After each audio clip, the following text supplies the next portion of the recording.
করে আজকে কথা বলবো এই 10ই মুহররম যেই কারবালাকে কেন্দ্র করে প্রসিদ্ধ সারা পৃথিবীতে, যেই কারবালার প্রান্তর মুসলমানদের হৃদয়ে আজও ক্ষত বিক্ষত করে, যেই কারবালার প্রান্তর কিয়ামত পর্যন্ত পুরো পৃথিবীর মুসলমানদের কাছে নিদর্শন হিসেবে উপস্থাপিত হবে, সেই কারবালাকে নিয়ে আজকে কথা বলবো। আল্লাহ তাআলা আমাদেরকে বলবার, আপনাদেরকে শুনবার তৌফিক দান করুক, সকলে বলেন আমিন। আমি আগেই বলে রাখি, রাসূল আকরাম সাল্লাল্লাহু আলাইহি ওয়াসাল্লামের যত আহলে বাইত আছেন, পরিবার আছেন, তার মধ্যে সকল ওলামা একমত 5 জনের দাম অনেক বেশি। তবে কিছু কিছু ওলামায়ে কেরাম তারা 2 জনকে আরও সম্পৃক্ত করেছেন।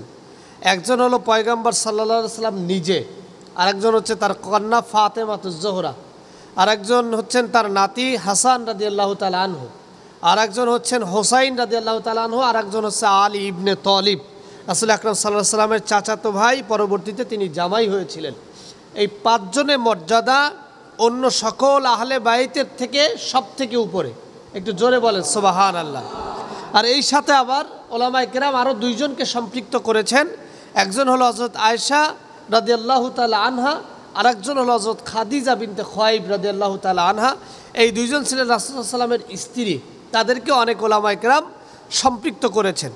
তো সবার মধ্য থেকে আল্লাহর রাস্তায় কোরবানি করবার জন্য আল্লাহ তাআলা সাল্লাল্লাহু আলাইহি ওয়াসাল্লামের কলিজার টুকরা 2 জনকে চেয়েছিলেন। ইব্রাহিম আলাইহিস সালামের কাছে কলিজার টুকরা চেয়েছিলেন, সব থেকে আপন কাছের কাউকে চেয়েছিলেন। তো ইব্রাহিম আলাইহিস সালাম অনুসন্ধান করে সব থেকে কাছের নিজের সন্তান ছাড়া আর কাউকে পান নাই, এবং তাকেই আল্লাহর রাস্তায় কোরবানি করতে চেয়েছিলেন, কিন্তু আল্লাহ তাআলা সে কোরবানিটাকে নেন নাই। কোরবানি ইসমাইলের জায়গায় দুম্বা করিয়েছিলেন। কিন্তু পয়গম্বর সাল্লাল্লাহু আলাইহি সাল্লামের কাছে আল্লাহ তাআলা 2 জনের কোরবানি চেয়েছেন, হাসান এবং হোসাইনের, এবং তারা শহীদ হয়েছেন। আল্লাহ তাআলা এই শহীদকে অনেক উচ্চ মর্যাদা করেছেন, বলেন না সুবহানাল্লাহ।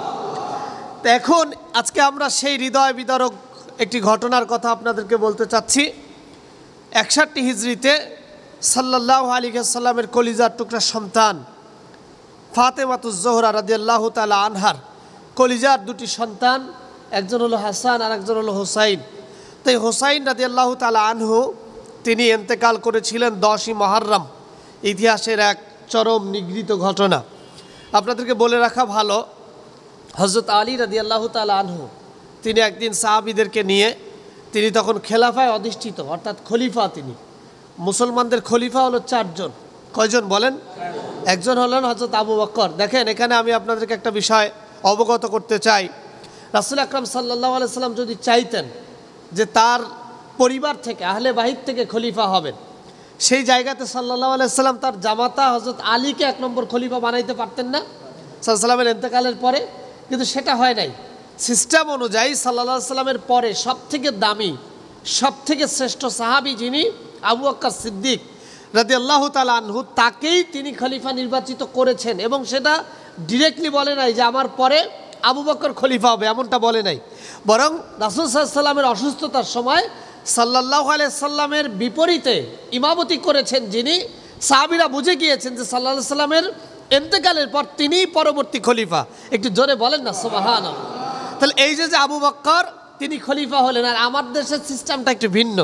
আমার দেশে রাজনীতি যারা করে তারা দেখবেন নেতার ছেলে নেতা হয়, অর্থাৎ যিনি নেতৃত্ব দিচ্ছেন তার ছেলে, প্রধানমন্ত্রীর ছেলে প্রধানমন্ত্রী হইতে হবে, ওই বিরোধী দলের নেত্রীর ছেলে সে বিরোধী দলের নেত্রী হইতে হবে, অন্য কেউ যত ভালো পলিটিশিয়ান হোক সে এখানে আসতে পারবে না। এটা আমাদের সিস্টেম। কিন্তু সাল্লাল্লাহু আলাইহি সাল্লামের সুন্নাত এটা না, যিনি যোগ্য তিনি আসবেন। তো হযরত আবু বকর সিদ্দিক 1 নম্বর, 2 নম্বর হচ্ছে হযরত ওমর, 3 নম্বর হচ্ছে হযরত ওসমান, আর 4 নম্বর সর্বশেষ খলিফা হলো হযরত আলী ইবনে তালিব রাদিয়াল্লাহু তাআলা আনহু। হযরত আলী ইবনে তালিব রাদিয়াল্লাহু তাআলা আনহু যখন ক্ষমতায়, আলী তখন রওনা হয়েছিলেন একটি গন্তব্যের উদ্দেশ্যে, প্রতিমধ্যে কারবালার প্রান্তর।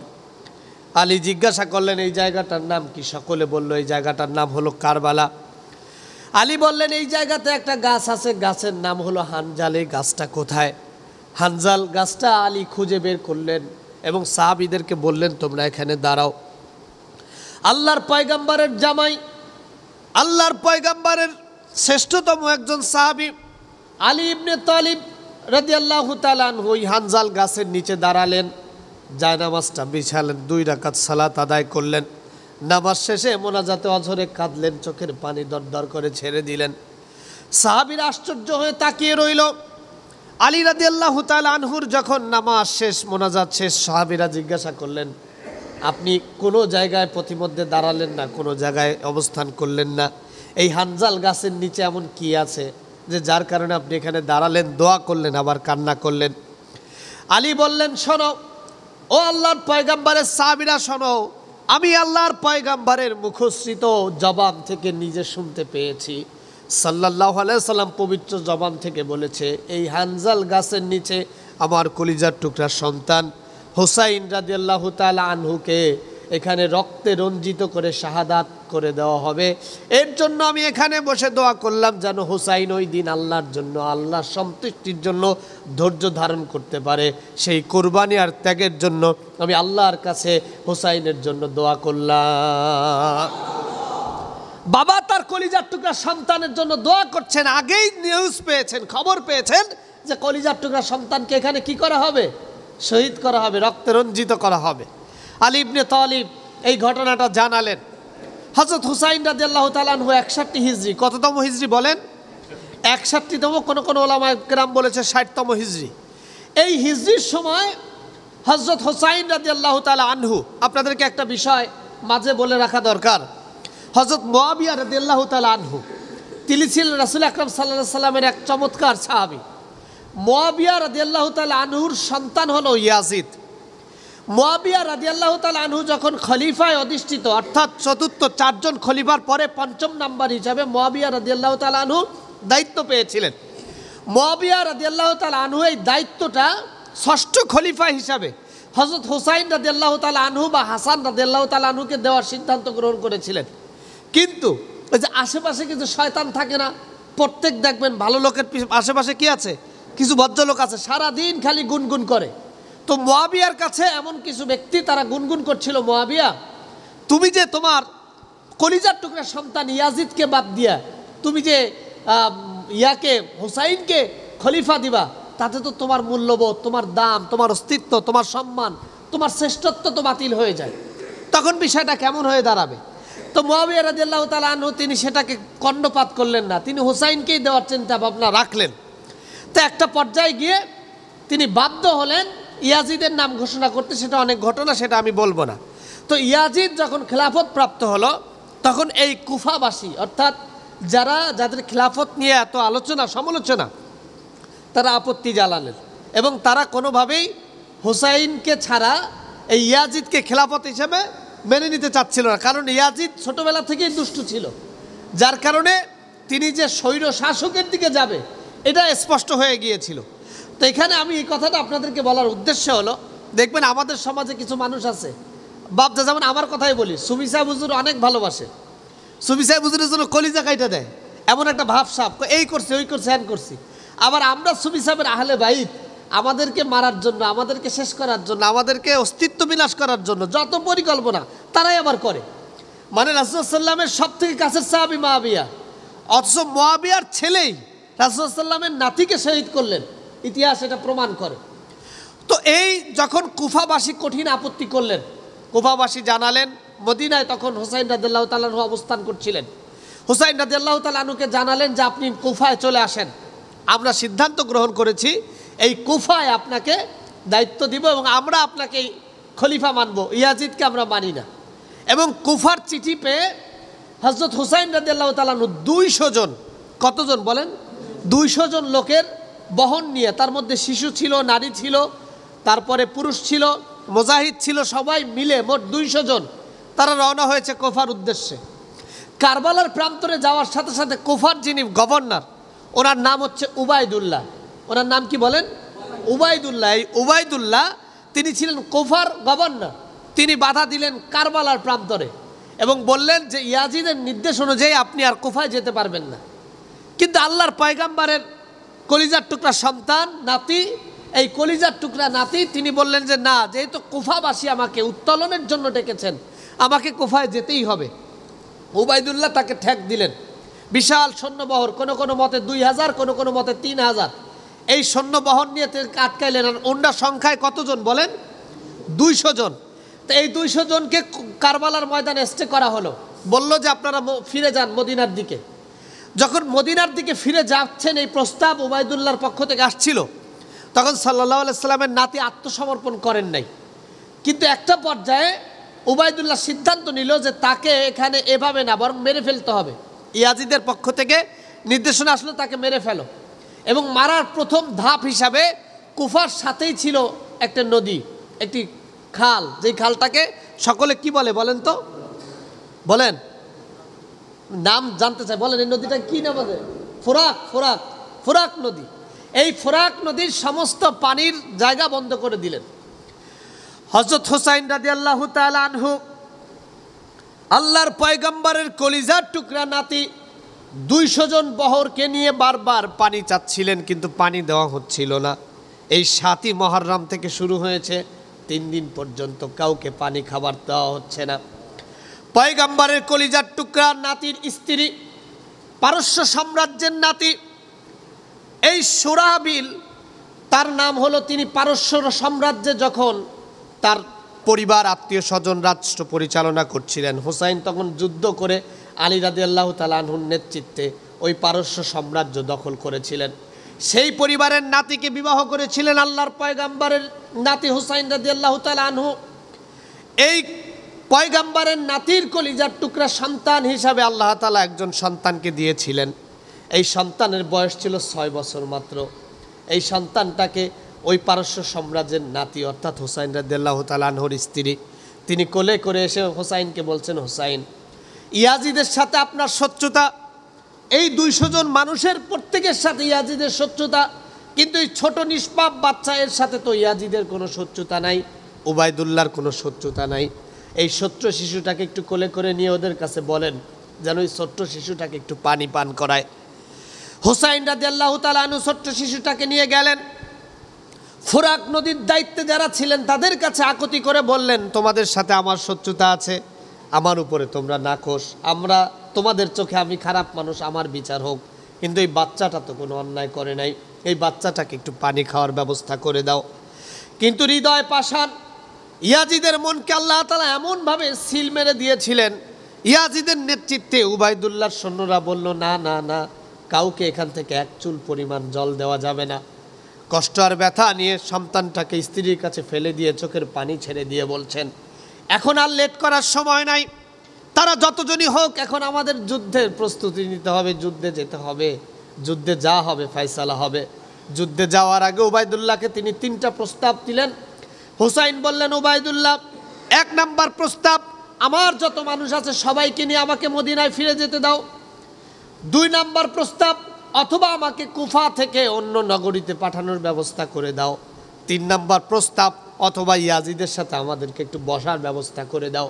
কিন্তু উবাইদুল্লাহ একটা প্রস্তাবও গ্রহণ করলেন না, বললেন, নির্দেশনা এসেছে, এখানে আপনাকে মেরে ফেলতে হবে, হত্যা করতে হবে। হুসাইন এমন পয়গম্বরের কলিজার টুকরা নাতি, তিনি তো আত্মসমর্পণ করতে পারেন না।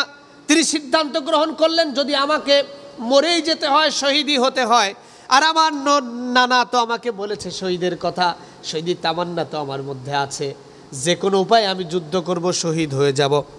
200 জন, এর মধ্যে 70 জন একসাথে হয়ে হোসাইনকে বললেন, হোসাইন, আপনি নেতৃত্বে দিবেন না, আপনি ঘরে অবস্থান করেন, আমরা সিদ্ধান্ত নিয়েছি যুদ্ধের শুরুটা আমরা করব, আক্রমণাত্মক মনোভাব নিয়ে আমরা ঝাঁপিয়ে পড়ব, দেখি কি অবস্থা হয়। যুদ্ধ শুরু হয়ে গেল 10ই মুহররম, ঠিক এই সময়টাতে 10ই মুহররমের এই আশুরার দিনে যুদ্ধের প্রান্ত পথ তৈরি হলো। কারবালার প্রান্তর রক্তে রঞ্জিত হয়ে গেল। একে একে 72 জনকে জবাই করে তীর আর বল্লভ আর বর্ষা দিয়ে রক্তে রঞ্জিত করে শহীদ করে দেওয়া হলো। আল্লাহর পয়গম্বরের ফুফাতো বোন জয়নাব রাদিয়াল্লাহু তাআলা আনহা, তিনি তখন পর্যন্ত জীবিত, তিনিও হোসাইন রাদিয়াল্লাহু তাআলা আনহুর সাথে সেই বহরে রওনা হয়েছেন, কিন্তু শারীরিকভাবে অসুস্থ। তিনি আল্লাহর পয়গম্বরের নাতির কাছে অনুমতি চাইলেন, হোসাইন, আমাকে অনুমতি দেন, আমিও যুদ্ধে অংশগ্রহণ করব। হোসাইন ডাক দিয়ে বললেন, না, আপনি আমার ভালোবাসার বোন, আপনাকে আমি যুদ্ধে অংশগ্রহণ করতে দেব না, আপনি অসুস্থ, আপনি সুস্থ হওয়ার চেষ্টা করেন, আমি নিজে সর্বশেষ হিসাবে আমি যুদ্ধে অবতরণ করছি, আপনি শুধু, আপনার কাছে আমার দরখাস্ত হলো, আমি এখন বের হওয়ার সাথে সাথে ইয়াজিদের বাহিনী আমার সমস্ত শরীরটাকে ঝাঁঝরা করে দেবে, আমাকে রক্তে রঞ্জিত করে দেবে। এই দুনিয়ায় আমার আর বেঁচে থাকার কোনো সুযোগ থাকবে না। যদি আপনারা বেঁচে যান, দুনিয়ার কোন আদালতে, পৃথিবীর কোন রাজা বাদশার কাছে গিয়ে, মদিনায় গিয়ে বিচার চাইবেন না, কারো কাছে কিছু বলবেন না। শুধু আমার কলিজার টুকরা নবী, আমার ভালোবাসার নানা সাইয়্যিদুনা নবিয়ুনা মুহাম্মাদুর রাসূলুল্লাহ সাল্লাল্লাহু আলাইহি ওয়াসাল্লামের রওজার পাশে গিয়ে কেঁদে কেঁদে বলবেন, আমি আমার পয়গম্বরের জন্য নিজের জীবন রক্তে রঞ্জিত করে দিয়েছি, একটা বারের জন্য বাতিলের কাছে আমি মাথা নত করি না।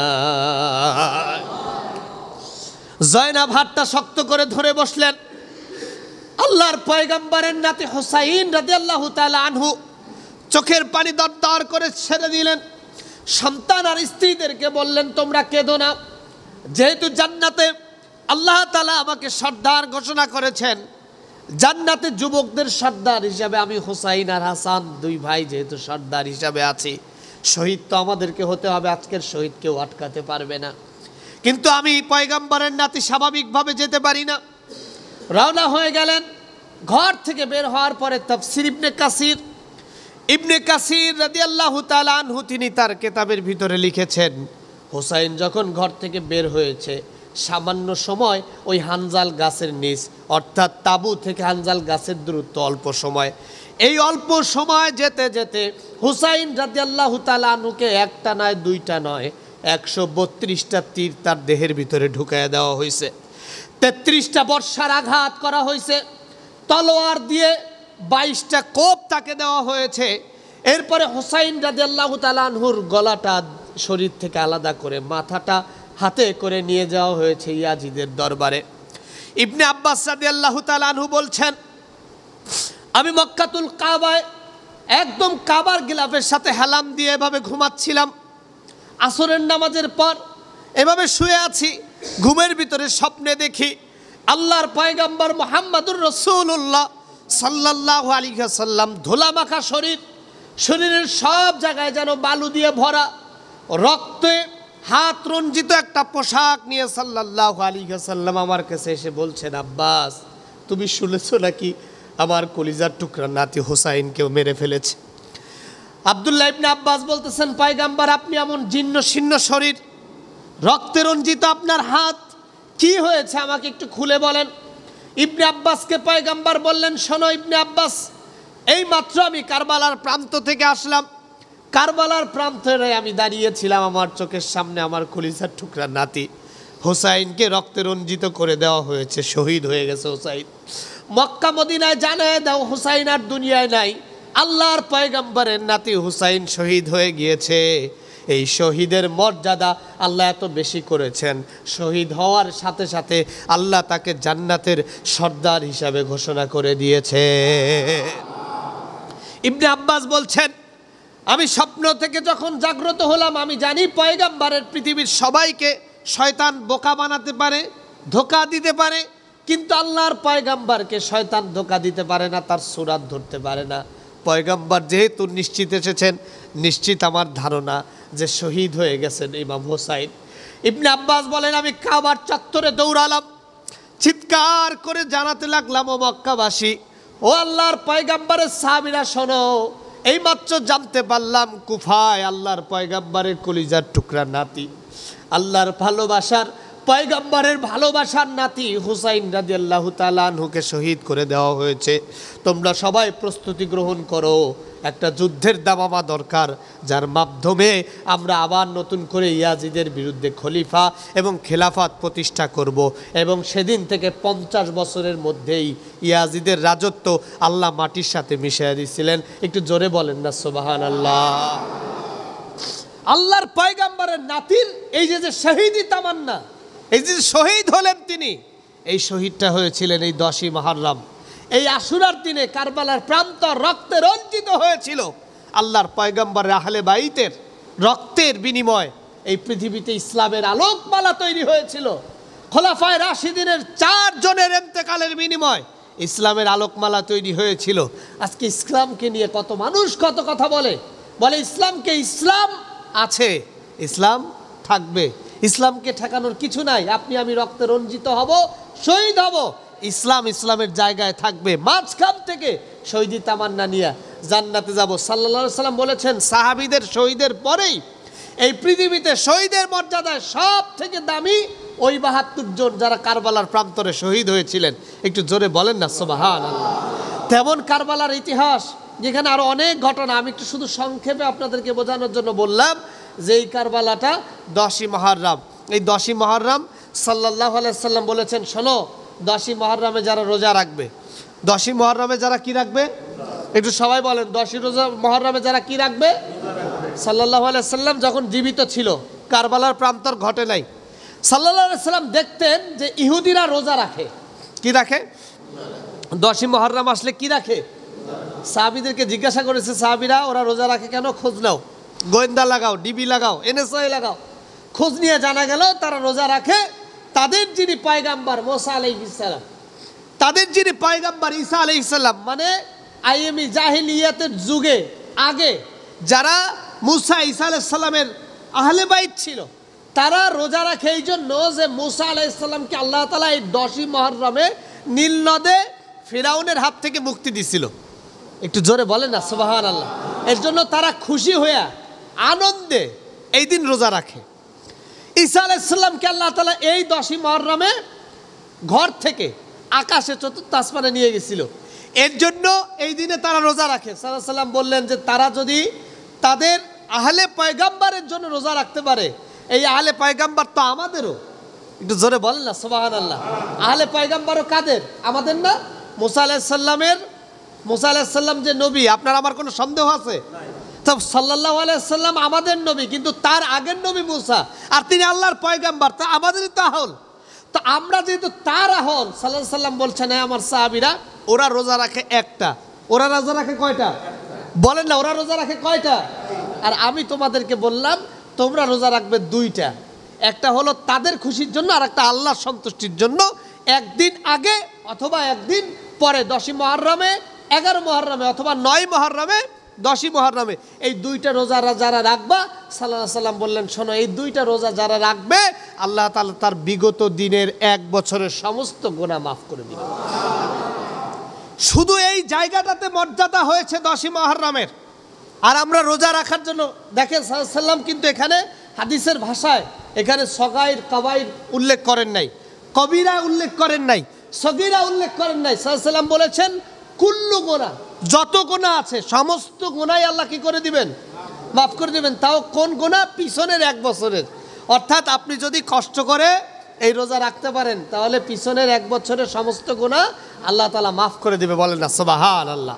তো এর জন্য 10ই মুহররমের গুরুত্ব অনেক বেশি, 10ই মুহররমের ফজিলত অনেক বেশি, 10ই মুহররমের তাৎপর্য অনেক বেশি। সেটাকে আমরা আমাদের হৃদয়ে ধারণ করতে পারি।